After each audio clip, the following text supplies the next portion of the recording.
So hello बच्चों, welcome back. यहाँ पे अपने डिस्कस करने वाले हैं करंट इलेक्ट्रिसिटी के सवाल 2021 और 22 के एडवांस के। इसके पहले के भी हमने कर रखे हैं, सभी का लिंक आपको पिन कमेंट में है।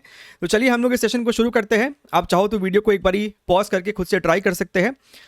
करंट इलेक्ट्रिसिटी आपको वेटेज हाई रखता है, राइट। 2022 में तो बहुत ही इसका अच्छा वेटेज था और इसका सवाल आपको मोस्टली डुएबल होता है। ये सवाल देखिए, आपको सवाल में आपसे क्या कहता है, 2021 का सवाल है आपका ये। इसमें हमसे कहता है in order to measure the internal resistance R1, ये R1 को मेजर करने के लिए आपने कुछ इस प्रकार का एक सर्किट बनाया है यहाँ पे, ठीक है। इसका EMF E है, यहाँ पे एक EMF E/2 है, उसका इंटरनल रेजिस्टेंस स्मॉल r है, ये आपका गैल्वेनोमीटर है। अच्छा, G are used as shown in the figure if the null point is found at L equals to 72 centimetre. ये आपका एक मीटर ब्रिज था, यानी कि सर यहाँ से लेके यहाँ तक की जो लेंथ है वो मेरे को 100 सेंटीमीटर पता है, और हमसे कहता है कि नल पॉइंट पाया गया है जब L आपका कितना है, 72 सेंटीमीटर्स है, ठीक है। नल पॉइंट का मतलब क्या होता है? नल पॉइंट का मतलब होता है कि आपको इस गैल्वेनोमीटर से कोई भी करंट नहीं पास कर रहा होगा। क्लियर है सर एकदम? हाँ जी सर। अब देखिएगा, हमसे पूछा है कि बताइए R1 की वैल्यू क्या है। डायग्राम आपको, आप चाहो तो इसको हल्का सा है ना अपने हिसाब से रीड्रॉ कर सकते हो। क्या मतलब है सर? तो एक काम कीजिए, हम इसको कुछ ऐसा बना देते हैं। ऊपर में आपके पास यहाँ पे, ऊपर में आपके पास यहाँ पे क्या है, ये वाला EMF E है। इसके बाजू में आपके पास ये R1 है, दिस इज योर R1। फिर आपके पास ये R0/2 है। R0 ऑलरेडी हमको कहता है कि 50 है, तो ये आपको बेसिकली हो जाएगा 25 ओम्स। क्लियर है सर? अच्छा, अब यहां पे अगर तुम ध्यान से देखोगे तो यहां पे आपको, ये आपको पॉइंट P बोल दीजिए, ये आपका पॉइंट A है, ये आपका पॉइंट B है। तो सर ये जो AP लेंथ का वायर है, इसका भी तो कुछ रेजिस्टेंस होगा, राइट। तो चलिए काम करते हैं, ये जो आपका AP लेंथ का वायर है, इसको हमने कुछ बोला है इस प्रकार से, ठीक है सर? हाँ जी। अब आपको ये पता करना पड़ेगा, ये आपका रहा वो पॉइंट P, ये रहा आपका पॉइंट A, ये रहा आपका पॉइंट B, ठीक है। ये आपका बेसिकली E था। यहां से अगर हम बात करें, यहां से आपके पास एक सेल है इस हिसाब से, उसके बाद आपका इंटरनल रेजिस्टेंस, फिर आपका आ जाता है यहां पे एक गैल्वेनोमीटर, और ये आपका पॉइंटर, ठीक है सर। सी, जब आपसे कहता है ना, जब आपसे ये कहा जाता है कि सर आपका नल डिफ्लेक्शन है, यानी गैल्वेनोमीटर में कोई भी करंट नहीं पास करने वाला है, इसका मतलब ये है कि आपको इस रेजिस्टर और गैल्वेनोमीटर के अक्रॉस पोटेंशियल डिफरेंस 0 रहा होगा, ठीक है। ये मत सोच लीजिएगा कि पॉइंट 1 एंड पॉइंट P इनका पोटेंशियल सेम है, ऐसा कुछ नहीं है। आपको यहां पे इन एलिमेंट रेजिस्टर या गैल्वेनोमीटर के अक्रॉस आपको पोटेंशियल डिफरेंस 0 रहा होगा। अच्छा, अब एक बात तो बड़ा सिंपल सा हो गया है कि मान लेते हैं कि सर्किट में आपको करंट I फ्लो कर रहा है। अच्छा, ये वाला रेजिस्टेंस या फिर ये वाला रेजिस्टेंस कितना है? ये तो सिंपल सी बात है। आपका जो AB वायर है उसका लेंथ 100 था। जब 100 सेंटीमीटर लेंथ है, आपका रेजिस्टेंस लेंथ के प्रोपोर्शनल होता है। तो जब लेंथ 100 सेंटीमीटर था तो आपका रेजिस्टेंस जो है वो कितना दे रखा है, ध्यान से देखिएगा, metre bridge of wire with resistance R0 50 ohm. तो ये जो AB लेंथ है ना, इसका टोटल रेजिस्टेंस 50 ओम है। तो जब 100 सेंटीमीटर था तो रेजिस्टेंस 50 ओम है, तो ये AP का लेंथ है आपको कितना, 72 सेंटीमीटर। तो सर जब 72 सेंटीमीटर लेंथ होगा तो रेजिस्टेंस हो जाएगा 50 इंटू 72 अपॉन 100, तो ये आपको आ रहा है 36 ओम। तो हमको पता चल गया कि सर ये 36 ओम है, टोटल 50 था, यानी सर ये वाला रेजिस्टेंस 14 ओम रहा होगा।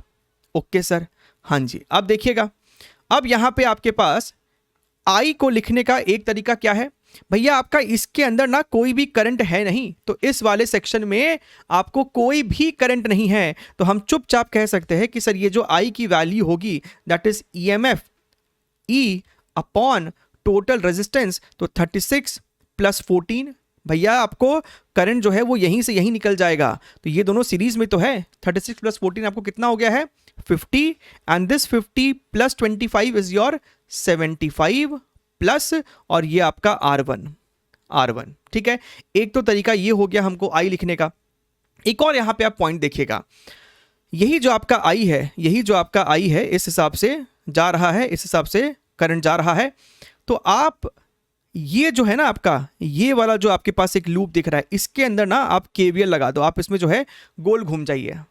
अगर आप इसमें गोल घूमेंगे, PB, इसको आप यहाँ पे Q बोल दो, इस वाले पॉइंट को आप यहाँ पे कुछ R बोल दो। तो ये जो आपके पास है ना पाथ PBQRP, इस पाथ में जरा सा जनाब आप चाहो तो KVL लगा दो। गोल घूमने का क्या मतलब है, आप जब यहां से यहां जाओगे तो आपका 14 into I, this is your 14 into I, plus फिर यहां से यहां जाओगे तो 25 इंटू आई, 25 इंटू आई। फिर जब आप यहां पे आ रहे थे तो आपको नेगेटिव पोलैरिटी मिला है, तो आपने लिखा है यहाँ पे -E/2, और यहां पे आपको कोई भी करंट नहीं है तो I इंटू आर करने का तो मतलब ही नहीं बनता है। So this entire thing should be equal to 0।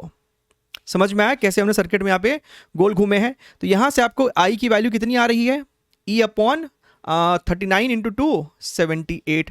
तो भैया आपको 1 और 2 को बस कंपेयर तो करना है। आप अगर कंपेयर करोगे तो आप देख पाओगे कि न्यूमरेटर आपका सेम है तो डिनोमिनेटर भी सेम होना चाहिए। तो यहां से R1 की वैल्यू कितनी दिख रही है, 3 दिख रही है। खत्म, क्लियर है।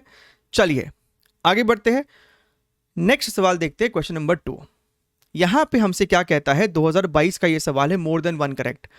इसमें हमसे कहता है कि भैया आपका जितना भी ये रेजिस्टेंस है ना, R1 R2 से लेके R8 तक, ये सारे के सारे का वैल्यू जो है वो आपको 1 ओम दे रखा है। इसके बाद हमसे कहता है कि सर ये जो E2 है इसकी वैल्यू है 6 वोल्ट, ये आपका 6 वोल्ट का बैटरी है और ये आपका 12 वोल्ट है।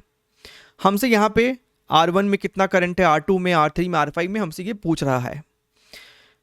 ध्यान से देखिएगा, अगर आप यहाँ पे बड़ा केयरफुली देखेंगे है ना, इस येलो लाइन के अबाउट आप देखेंगे तो आपको ऊपर में जो सर्किट है सेम आपको सर्किट नीचे में भी देखने के लिए मिलेगा। ठीक है, सेम आपको नीचे में भी देखने के लिए मिल रहा है। तो यहां से है ना आप बड़ा ही क्लियरली कह सकते हैं कि जनाब आपका जो पॉइंट ये वाला A है और जो पॉइंट B है उन दोनों का पोटेंशियल सेम होगा। सो बेसिकली यहां पे आप नीचे वाले को ना उठा के ऊपर वाले पे ना फोल्ड कर सकते थे, जिसको हम कहते हैं फोल्डेबल सिमेट्री। आप नीचे वाले पॉइंट को उठा के इस पर रख सकते थे।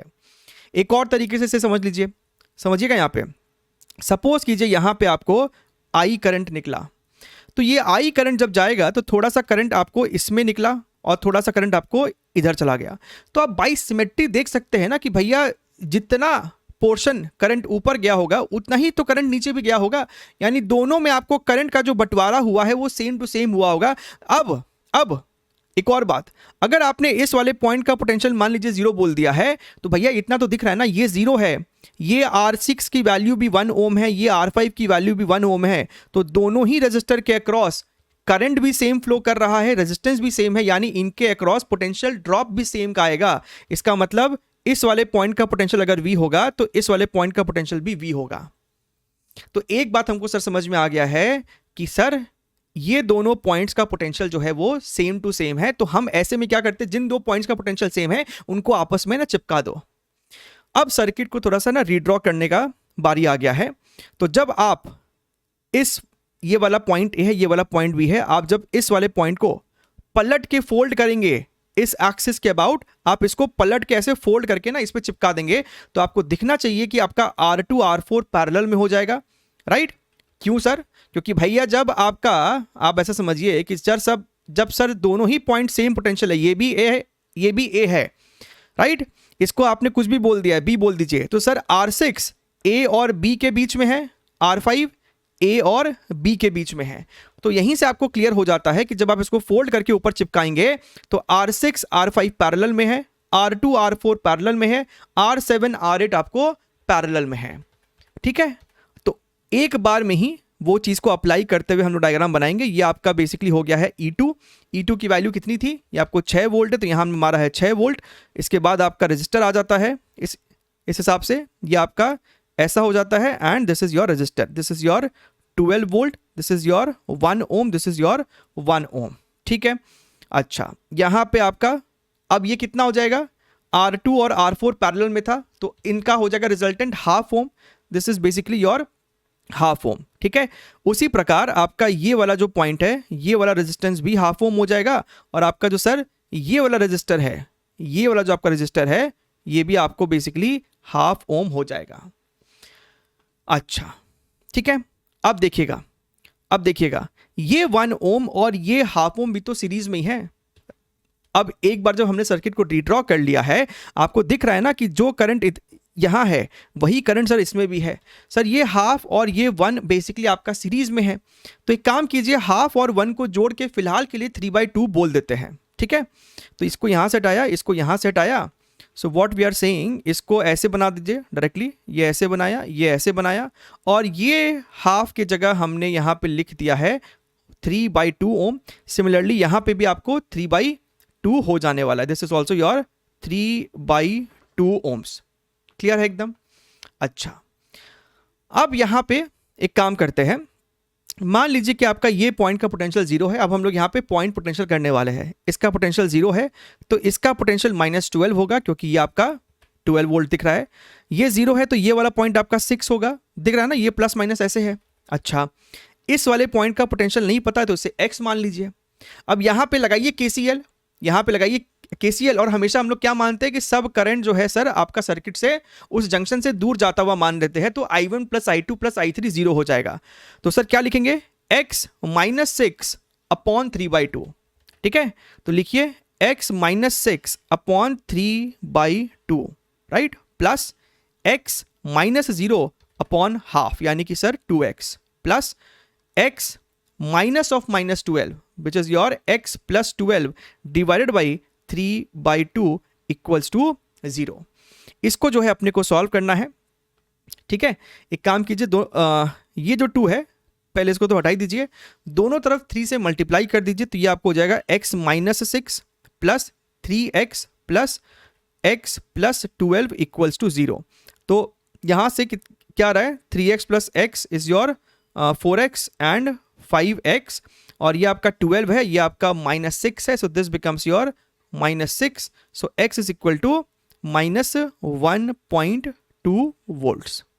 अच्छा सर, x की वैल्यू हमको निकल के आ गई है -1.2। अब देखिएगा, इसको हटा दीजिए सर, ये जो x की वैल्यू निकल के आई है दिस इज योर -1.2 वोल्ट्स। इसका मतलब इस वाले में आपको जो करंट है वो ऊपर की तरफ होगा, from higher to lower potential. तो इसको अगर हमने यहाँ पे फिलहाल I बोल दिया है, I1 बोल दिया है, तो सर ये I1 की वैल्यू कितनी है निकाल सकते हैं ना, I1 is equal to 0 - 1.2 upon register that is your half. तो ये सर आ रहा है निकल के 2.4 एम्पियर, ठीक है। अच्छा, यहाँ देखिए ये 6 है, ये -1.2 है, तो इसमें भी करंट आपको इस हिसाब से जा रहा होगा, इसको हम I2 बोल देते हैं, तो ये I2 भी हम सॉल्व कर सकते हैं। 6 minus of -1.2 basically 7.2 divided by register that is your 3/2। इसको इसके साथ आप जब कट करेंगे ये आपको हो जाएगा 2.4, सो दिस बिकम्स योर 4.8 एम्पियर। तो आपको I2 पता चल गया, आपको I1 पता चल गया है। अगर यहाँ पे देखोगे तो ये -12 है, ये -1.2 है, तो यहाँ पे जो आपको करंट होगा वो इस दिशा में फ्लो कर रहा होगा। अब ये हायर है और ये लोअर है। आप यहाँ पे I3 की वैल्यू भी तो पता कर सकते थे कि sir I3 is equal to this minus this, यानी कि सर 10.8 डिवाइडेड बाई 3/2। क्लियर है? तो ये आपको कितना हो जाएगा 7.2 एम्पियर। अब देखिएगा क्या सर यही सब मेरे आंसर्स है। अब यहीं पे तो कैच है, यहीं पे तो कैच है, हमने पता कर लिया है कि सर I1 I2 I3 कितना है। अब मेरी बात को बच्चे ध्यान से सुनना, देखिएगा आपसे पूछा R1 में कितना करंट है, R1 कहां है, R1 यहां है, ठीक है। देखिए R1 पे कोई भी ओवरलैपिंग नहीं हुई थी जब हमने इसको फोल्ड किया था, राइट। यानी कि ये जो I3 है यही I3 आपको यहां पे भी होगा। तो सर 12 वोल्ट वाले बैटरी से I3 करंट क्रॉस कर रहा है और ये 12 वोल्ट वाला बैटरी यहां है, तो I3 बेसिकली R1 के थ्रू भी है। तो सर I3 कितनी आई 7.2, यहां पे लिखा है 7.2, यानी कि सर ऑप्शन नंबर ए सही था। क्लियर है? R2, सर R2 कहां है, सर R2 यहां है। R2 यानी कि बीच वाले में जो आपको करंट है, सर ये I1 था, I1 मेरा निकल के आया है 2.4, लेकिन जनाब ये 2.4 एम्पियर जो करंट है ना, ये आपको इस हाफ ओम वाले रेजिस्टर से, मेरी बात को समझने की कोशिश कीजिएगा। आपने जब इस B पॉइंट को उठा के इस A पॉइंट पे चिपकाया, बेसिकली आपने जब यहाँ पे फोल्डिंग करी, आपने जब यहाँ पे फोल्डिंग करी समझिएगा, ये जो आपका नीचे वाला R4 है, तो ये बेसिकली ऐसे हुआ था ना, ये देखिएगा, ये R4 था बेसिकली, है ना। हमने जब इसकी फोल्डिंग करी थी तो इस प्रकार से R4 और R2 आपस में पैरेलल में आया। अब हमने जो करंट निकाला है I1, हमने जो करंट 2.4 एम्पियर निकाला है, ये टोटल करंट है जो कि R2 और R4 दोनों से कंबाइंड फ्लो कर रहा है। इसका मतलब इससे भी 1.2 एम्पियर गया होगा और इससे भी 1.2 एम्पियर गया है, तभी तो दोनों का टोटल समीशन 2.4 हमारा यहां पे निकल के आया है। तो मतलब सिर्फ R2 से अगर बात करेंगे तो वो 1.2 एम्पियर है जो कि यहां पे दे रखा है, which means option number B भी आपका सही था। ठीक है। R3 कहां है सर? R3 तो देखिए ये तो अकेला पड़ा है, यानी सर ये जो I2 है ना, ये जो I2 है वही मेरा R3 से पास कर रहा है, यानी 4.8, यहां लिखा है 4.8, तो ऑप्शन नंबर सी भी सही है।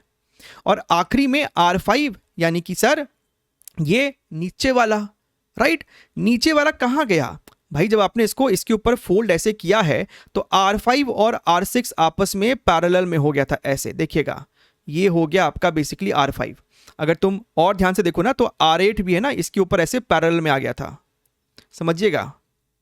ये हो गया मेरा कंप्लीट फोल्डिंग बेसिकली। अब आप चाहो तो नीचे वाले पोर्शन को यहां से हटा सकते हो, नीचे वाले की अब कोई ज़रूरत नहीं है। देखिएगा आप थोड़ा सा और आपको है ना मस्त बेटर फील आएगा यहाँ पे।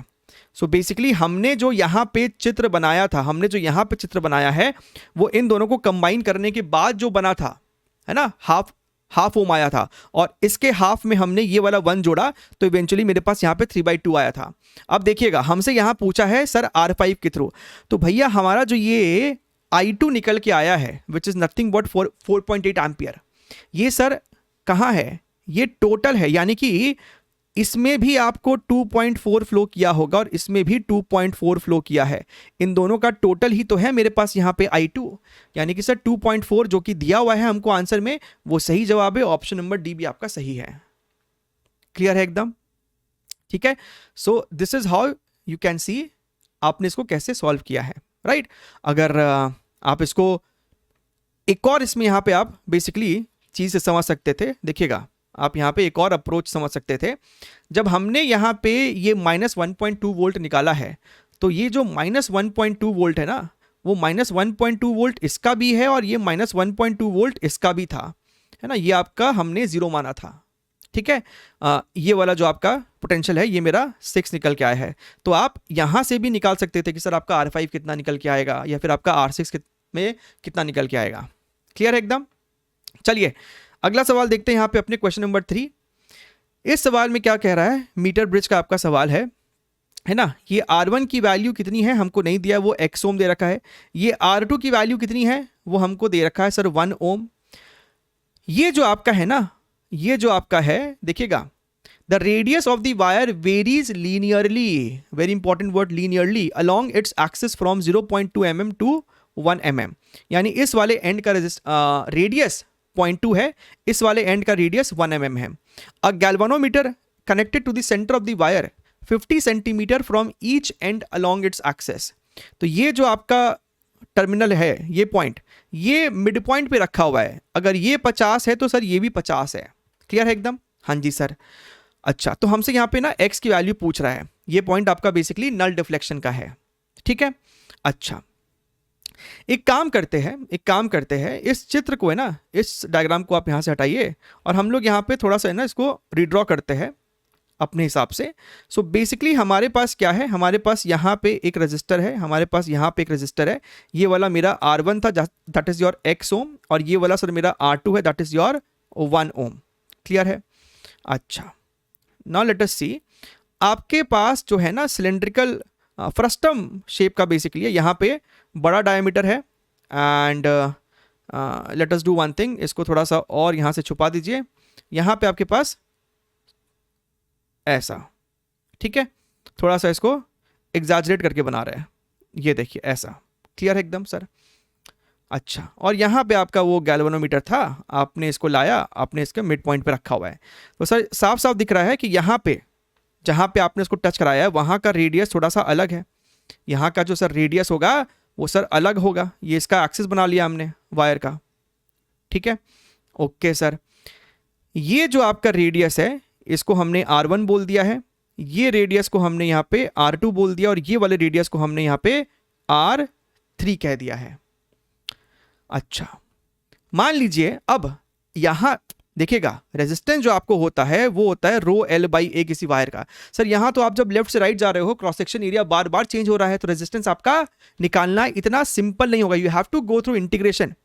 हम लोग उसके रिजल्ट पे भी आएंगे, आप उसको बाद में याद भी रख सकते हो, लेकिन सीखना जरूरी है कि सॉल्व कैसे होता है। जेई मेंस के एक बार ये ना, बहुत पहले आपको जेई मेंस में ऐसा वैरायटी आ चुका है। अब देखिएगा यहां से लेके यहां से लेके यहां तक का जो लेंथ है, यहां से लेके यहां तक का जो आपका लेंथ है उसको हम L मान ले, तो सर ये वाला लेंथ भी तो L ही होगा, मिड पॉइंट था। हाँ सर, ये जो आपका वायर है यहां तक का, बस इसका रेजिस्टेंस जो है, इसका रेजिस्टेंस जो है अगर हमने R3 बोल दिया है तो इसका कुछ अलग ही होगा R4। तो भैया बैलेंस्ड व्हीट स्टोन ब्रिज जैसा कंडीशन है, मीटर ब्रिज का आपको कंडीशन पता है कि आपको नल डिफ्लेक्शन मिल चुका है, तो R1 बाई R2 यानी कि sir x by 1 is equal to R3 by R4, R3 by R4। तो बस इतनी सी तो बात थी सर। सर अपने को है ना R3 और R4 का रेशियो लिखना है। अब सवाल उठता है कि सर R3 लिखे तो लिखे कैसे, किसी फ्रस्टम शेप का आप रेजिस्टेंस कैसे लिखते हो, तो हम लोग उसी के ऊपर ना अभी यहां पे चर्चा करेंगे। इसको यहां से हटा दीजिए, ये अपने को बेसिकली सॉल्व करना है। ये जो है अपने को बेसिकली समझिएगा, इसको ना अपने को इसको, अरे पकड़ में नहीं आ रहा है, हाँ एक सेकेंड, इसको यहां से उठा के यहां रखिए। अपने को है ना 1 को सॉल्व करना है। अब चलिए यहां पे बात करते हैं कि सपोज कीजिए सर आपके पास एक ऐसा फ्रस्टम शेप का वायर है। So how to find the resistance of this wire. देखिए सवाल में हमको बोलता है कि जो रेडियस है वो लीनियरली वेरी कर रहा है। मान लीजिए कि आपका ये वाले एंड का रेजिस्टेंस R1 है और ये वाले एंड का जो रेजिस्टेंस है सर वो मेरा R2 है, ठीक है सर। अच्छा, look here very very carefully, look here very very carefully. Radius जो है वो आपको लीनियरली वेरी कर रहा है, यानी कि आपका जो रेडियस रहा होगा it is a function, linear function है वो sir, a plus B X, या यहां से आपका x राइट साइड में जा रहा है, तो sir a plus B X का सर फॉर्मेट रहा होगा रेडियस का, जहां पे a और b आपका कांस्टेंट है, b आपका बेसिकली स्लोप हो जाएगा, किसका स्लोप हो जाएगा, इस वाले स्ट्रेट लाइन का, इस वाले स्ट्रेट लाइन का, है ना। अच्छा, नाउ x पे जाके कोई भी अगर आप पतला सा एक डिस्क उठा लेंगे dx थिकनेस का, तो सर इस पतले से डिस्क का जो छोटा सा रेजिस्टेंस होगा that is equal to your rho dx, resistivity constant है rho dx upon area, area आपको हो जाएगा पाई r स्क्वायर, ठीक है। यहां पे इसका रेडियस हमने r पकड़ लिया है। अच्छा, अगर हमको इसका निकालना है रेजिस्टेंस, आपको इसको बेसिकली इंटीग्रेट करना पड़ेगा। So resistance is equal to how much. अब सवाल उठता है कि सर ऊपर x है नीचे r, तो एक काम करो यहां पे इसको अगर हम डिफरेंशिएट कर दे sir dr is equal to b dx, यानी कि सर हम dx की जगह लिख सकते थे dr बाई b। इस चीज को यहां पे लिखिए, ये आपको हो जाएगा रो dx की जगह आप लिख सकते थे dr by b, so pi b, और यहाँ पे आपका r स्क्वायर है, तो सर रो पाई b तो आपका बाहर रहेगा, dr बाई r स्क्वायर का integration minus 1 by r, limit कहां से कहां तक, पहले रेडियस R1 था, बाद में आपका रेडियस R2 हो गया है, तो R1 से लेके R2 तक। अच्छा सर, अब देखिएगा, अच्छा यहाँ पे कुछ तो गड़बड़ किया ना हमने, नहीं ना, ठीक है हाँ जी। अब देखिएगा सर ये b क्या है, सर b जो है ना आपका वो स्लोप था। सर स्लोप कैसे लिखोगे, ध्यान से देखिएगा, स्लोप कैसे लिख सकते थे यहाँ पे आप, यहाँ पे let us do one thing, यहाँ पे अगर आप एक ऐसा स्ट्रेट लाइन खींचोगे ना, देखिएगा ये आपका ऐसे था, अगर हम यहाँ पे एक स्ट्रेट लाइन बना दे इस हिसाब से, तो स्लोप बेसिकली आपका ये tan थीटा है ना। ये वाला चीज़ आपका R1 था और ये वाला चीज़ आपका R2 है, यानी सर ये वाली जो लेंथ हो जाएगी वो हो जाएगी आपको R2 माइनस R1, और यहाँ से लेके यहाँ तक का जो लेंथ है वो कैपिटल L अगर हमने मान लिया है, तो tan theta is equal to perpendicular, यानी कि R2 minus R1 upon L। तो ये b का वैल्यू पता चल गया ना सर, b जो आपका है वो R2 minus R1 by L है, यही मेरा स्लोप है, ठीक है। अच्छा, now let us remove all this thing, इसको यहाँ से हटा देते हैं। Okay, now put it over here, so rho divided by pi, B की जगह हमने यहाँ पे लिखा है R2 minus R1 upon L, और यहाँ पे आप जब लिमिट लगा दोगे ना तो ये आपको निकल के आने वाला है R2 minus R1 upon R1 R2, तो ये आपका आ रहा है rho L divided by pi R1 R2। सो ये बेसिकली आपके लिए एक रिजल्ट की तरह हो गया है कि अगर आपके पास एक फ्रस्टम जैसा कुछ शेप है तो आपका जो फॉर्मूला होगा रो एल बाई ए लिखते थे ना, रो एल बाई एरिया, तो rho L by pi into radius square की जगह लिखोगे इसका रेडियस इंटू इसका रेडियस। ठीक है, ये वाला चीज को फिलहाल के लिए आप अपने दिमाग में सेट कर लीजिए। अच्छा सर, अब देखिएगा एक बार ये आपका ये आ गया ना, अब आपका जो गेम है वो ओवर हो गया है। इसको यहां से अपने हटा देते हैं फिलहाल के लिए, रिमूव ऑल दिस थिंग्स, है ना। ये रिजल्ट को आप बाद में लिख लेना अपने किसी नोटबुक में। ये आपका हो गया formula rho L upon pi R1 R2।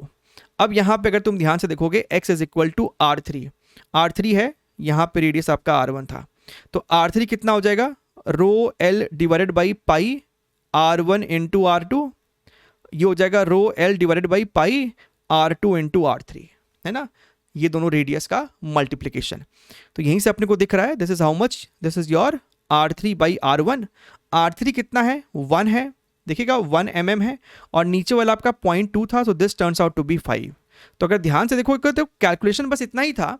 ये फॉर्मूला अगर आपको पता है तो अच्छी बात है, हालांकि बहुतों को नहीं पता होता है, हमने आपको निकाल के दिखा दिया है। ठीक है, rho L upon pi R1 R2, clear है। चलिए let's see the next question. ये क्वेश्चन भी, अगला सवाल भी आपका 2022 का है। ये आपको काफी डुएबल क्वेश्चन है, सिर्फ आपको देखने में लेंदी है और कुछ नहीं है। सवाल में आपको R1 R2 R3 की वैल्यू दे रखी है ना। ये आपको बेसिकली 1 ओम है, ये वाले भाई साहब आपको 2 ओम है, ये वाले भाई साहब आपको 3 ओम है। ये कितना हो जाएगा, R1 बाई 2 बोले तो हाफ ओम हो जाएगा। ठीक है, similarly again 1 ohm, 2 ohm, this is your 3 ohm, 2 R3 का मतलब है कि this becomes your how much, ये आपको हो जाएगा 6 ओम। अब एक ऐसा कंडीशन है, देखिएगा P1 and P2 are the power dissipation in the circuit 1 and circuit 2 when switches S1 and S2 are open conditions। अगर आपका S1 खुला हुआ था, अगर आपका S2 खुला हुआ था, तो सर्किट में जो पावर डिसिपेशन का सिंबल होगा वो P1 P2 होगा। तो भैया पावर डिसिपेशन के लिए हमको सर्किट का रेजिस्टर जानना बहुत ज़रूरी है। तो हमने क्या किया, हम लोग यहाँ पे ना एक 2 चीज़ लिख लेते हैं। ठीक है, अगर मेरा जो सर्किट है, अगर मेरा S1 ओपन है तो मेरे सिस्टम का क्या रजिस्टर है, और अगर मेरा S1 क्लोज्ड होगा तो सिस्टम का क्या रजिस्टर है, क्योंकि उसी के बेसिस पे आप चारों पार्ट को है ना फटफट फिर जवाब दे पाओगे। सिमिलरली यहाँ पे भी हम लोग ये चीज़ को लिखेंगे कि अगर मेरा ओपन कंडीशन में है सर्किट तो क्या होगा, यहाँ पे जो S2 ओपन है, और अगर क्लोज है तो सिस्टम का रजिस्टर क्या है। अब देखिएगा अगर यहाँ पे ये वाला S1 मेरा ओपन है तो हमको साफ साफ दिख रहा है कि दिस इज इन सीरीज 2 + 3 5 और ये जो हाफ है वो आपस में पैरेलल में है। तो यहाँ पे लिख सकते हैं 5 into half divided by 5 plus half, तो ये हो जाएगा 5/2। ये आपको हो रहा है कितना, 11/2, यानी कि 5/11। तो ये पूरा हो रहा है मेरा 5/11, और 5/11 के साथ ये 1 ओम फिर सीरीज में आ जाएगा, तो यहाँ पे एक 1 ऐड करना पड़ेगा। सो दिस बिकम्स 16/11। तो अगर ओपन है तो ये आ रहा है 16/11 ओम्स। ठीक है, अच्छा अब सिमिलरली अगर यहाँ पे ये S2 आपका ओपन है तो 2R3 अभी सिस्टम का पार्ट नहीं है, चुपचाप से 1 2 और 3 आपका जो है आपस में पैरेलल में है। सो 1 + 1/2 + 1/3, सो ये आपको हो जाएगा 6, 6 + 3 + 2 यानी कि 6/11। So this turns out to be 6/11 ohms. Clear है। अच्छा, अब बात करते हैं क्लोज। देखिए क्लोज में क्या फर्क पड़ेगा, अगर मैंने इसको आपस में क्लोज कर दिया है तो आपका ये R1 जो है ना वो हो गया है शॉर्ट सर्किट। सो बेसिकली जो भी करंट यहां से फ्लो करेगा वो इसके थ्रू फ्लो करके निकल जाएगा, इस ऊपर वाले में कोई करंट जाएगा ही नहीं। सो बेसिकली अगर आपने S1 को आपस में कनेक्ट कर दिया है तो आपका R1 जो है वो सर्किट में काउंट नहीं होगा। सिर्फ इतना ही है, ये दोनों आपस में सीरीज में और 1/2 के साथ पैरेलल में है, यानी कि 5 और 1/2 का हमें बस पैरेलल लेना है, जो कि अभी हमने आपको लेके दिखाया था। 5 × 1/2, 5 + 1/2 यानी कि 5/11 मेरा यहाँ पे निकल के आया था। यहाँ पे लिखिए 5/11 ओम्स। राइट। अगर हमने यहाँ पे S2 को क्लोज कर दिया है तो अब चारों पैरेलल में है, 1 2 3 6 ओम, ये सभी पैरेलल में है। तो जब 1 2 3 था पैरेलल में तो ऑलरेडी 6/11 था, राइट, 6/11 था, तो 11/6 plus 1/6 is equal to 1/r कर रहे हैं हम लोग। तो 6 ये आपको कितना हो जाएगा 12, सो r आपको आ रहा है 1/2। तो सर ये आपको इक्विवेलेंट आएगा चुपचाप से 1/2 ओम्स। एक बार ये आपने ये लिख लिया ना, अब आप यहाँ पे खट खट सारे ऑप्शंस को चेक कर पाएंगे। When a voltage source of 6 volt is connected across A and B in both circuits, दोनों सर्किट में अगर आपने सेम वोल्टेज सप्लाई किया है तो किसमें आपको पावर ज्यादा डिसिपेट हो रहा है, P2 बड़ा है कि P1 बड़ा है। और यहाँ पे P का मतलब है हमें ओपन कंडीशन वाले का रजिस्टर को लेना है। सबसे देखिए ऑब्वियस सी बात ये होता है कि पावर जो होता है इट इज योर V²/R। अगर V कांस्टेंट है तो power is inversely proportional to R। तो भैया ओपन कंडीशन में ये इसका रजिस्टर था और ये इसका रजिस्टर था, इसमें से कम रेजिस्टेंस कौन सा है 6/11, तो सर इस वाले में ज्यादा पावर डिसिपेशन हुआ होगा P2 वाले में, तो sir P2 is more than P1। क्या यही ऑप्शन नंबर ए में लिखा हुआ है? हाँ लिखा हुआ है, ठीक है। अच्छा बी में क्या कह रहा है, फिर से हमारा P1 P2 के बीच में ही कंपैरिजन करना है, लेकिन इस बारी आपने दोनों सर्किट में एक कांस्टेंट करंट सप्लाई किया है। तो sir power is also given by I²R। तो अगर I सेम था तो ये फॉर्मूले का इस्तेमाल करेंगे तो पावर अब आपका रेजिस्टेंस के प्रोपोर्शनल होगा, यानी ज्यादा रेजिस्टेंस ओपन कंडीशन में ये था और ये कम है, तो अब इस बारी P1 बड़ा हो जाएगा P2 से। तो ऑप्शन नंबर बी भी आपका सही है, यहां पे लिखा है P1 is more than P2। Clear है। सी की बात कीजिए, when a voltage source of 6 volt is connected across A and B in circuits, right, circuit 1, right, Q1 is more than P1। अब पहले ही सर्किट को बस देखना है, सिर्फ पहले ही सर्किट को देखना है। आपने 6 वोल्ट का बैटरी लगाया था इसके अक्रॉस, ठीक है। Q1 का मतलब था कि आपका S क्लोज्ड है। देखिएगा फिर से हमारा बात तो है कांस्टेंट वोल्टेज का ही, तो पावर अगेन आपका रेजिस्टेंस के इनवर्स है। अब आप तुम खुद ये बताओ कि क्लोज कंडीशन में 5/11 है और ओपन कंडीशन में 16/11 है, तो यहां पे रेजिस्टेंस आपका जो है वो कम है, तो इसके लिए आपको पावर भी ज्यादा होगा। तो क्लोज के लिए सिंबल का इस्तेमाल किया गया था Q1, यानी कि सर Q1 जो होगा वो ज्यादा होगा आपके P1 से, और यही बात यहां पे लिखा हुआ था। तो ऑप्शन नंबर सी भी आपका जो है वो सही है। डी की बात करते हैं। आपने कांस्टेंट करंट सप्लाई किया है 2 एम्पियर का दोनों ही सर्किट में, इन बोथ द सर्किट्स। तो हमें Q1 Q2 को कंपेयर करना है, यानी कि क्लोज्ड कंडीशन को कंपेयर करना है। करंट सेम है यानी power is proportional to R। तो भैया जिसका रेजिस्टेंस ज्यादा होगा वो जीत जाएगा। अब हाफ का मतलब होता है 0.5 एंड 5/11 का मतलब होता है आपका 0.44 समथिंग, ऐसा कुछ होगा। तो यहीं पे आपको दिख रहा है कि भैया ये तो आपको जीत गया, हाफ बड़ा है, ये वाला आपका बड़ा है रेजिस्टर। तो Q2 is more than Q1। यहां पे क्या लिखा हुआ है? नहीं गलत है, यहां पे तो यहां पे आपका गलत हो गया। तो A B C आपका सही जवाब है, ठीक है। बस ठीक है, चलिए अगर समझ में आ रहा है, अच्छा लग रहा है तो आप सेशन को लाइक कर सकते हैं and check out all the advance PYQ। सब तक के लिए मिलते रहेंगे। Take care, wish you all the very best, bye bye.